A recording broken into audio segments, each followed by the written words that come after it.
Apakah korban penipuan investasi skema Ponzi 2X bisa mendapatkan kembali uang kalian dan bagaimana caranya?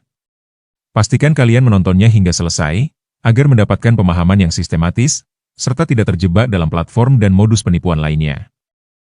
Video ini saya buat untuk menjawab pertanyaan para korban penipuan investasi skema Ponzi 2X, yang bertanya bagaimana caranya agar bisa mendapatkan kembali uang mereka.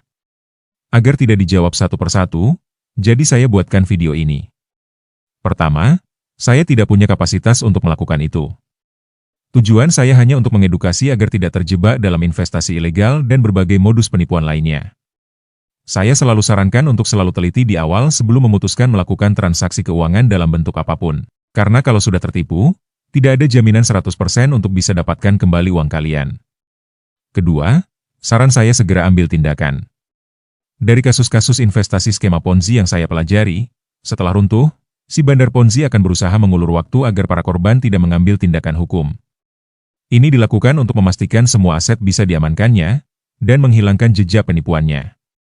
Itu sebabnya, jangan memberikan kesempatan bagi bandar Ponzi dan para kaki tangannya untuk melakukan itu. Jadi, saran saya segera laporkan penipuan 2X ke otoritas yang berwenang. Untuk langkah awal, kalian bisa melaporkan secara online melalui saluran Sipasti dengan alamat sipasti.ojk.go.id.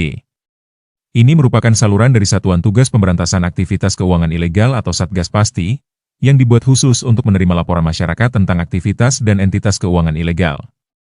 Namun jika deposit dilakukan melalui dompet kripto dan di form laporan saluran Sipasti tidak ada pilihannya, maka saran saya bisa laporkan melalui saluran IASC. Ini merupakan saluran dari Satgas Pasti yang dibuat khusus untuk melaporkan segala bentuk penipuan transaksi keuangan ilegal.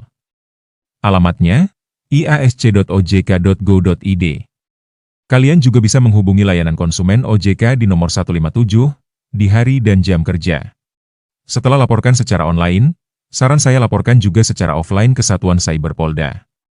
Karena setahu saya, baru tingkat Polda yang memiliki Satuan Cyber.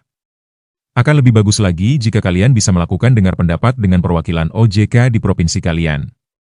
Karena korban investasi bodong skema Ponzi biasanya berjumlah banyak, saran saya bentuk komunitas korban untuk mengambil langkah hukum secara bersama-sama. Sebab, bertindak bersama-sama lebih baik daripada bertindak sendirian. Siapa yang harus dilaporkan?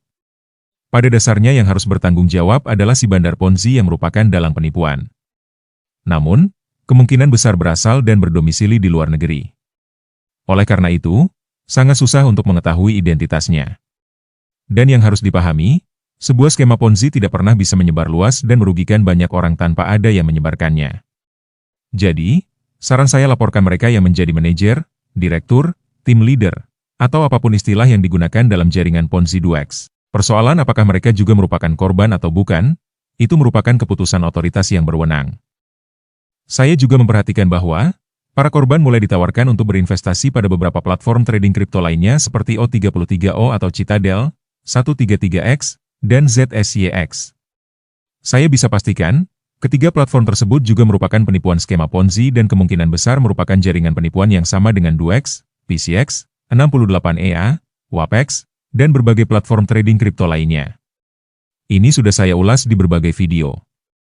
Jadi saran saya, jangan berinvestasi di platform-platform tersebut, dan laporkan platform-platform tersebut. Dan terakhir, saat sebuah penipuan yang melibatkan aset kripto terjadi, biasanya akan muncul modus penipuan lain seperti recovery atau pemulihan aset kripto yang menjanjikan bisa mengembalikan aset kripto para korban. Hati-hati, jangan sampai tertipu lagi. Selanjutnya, pastikan kalian mengawal kasus kalian hingga mendapatkan keadilan.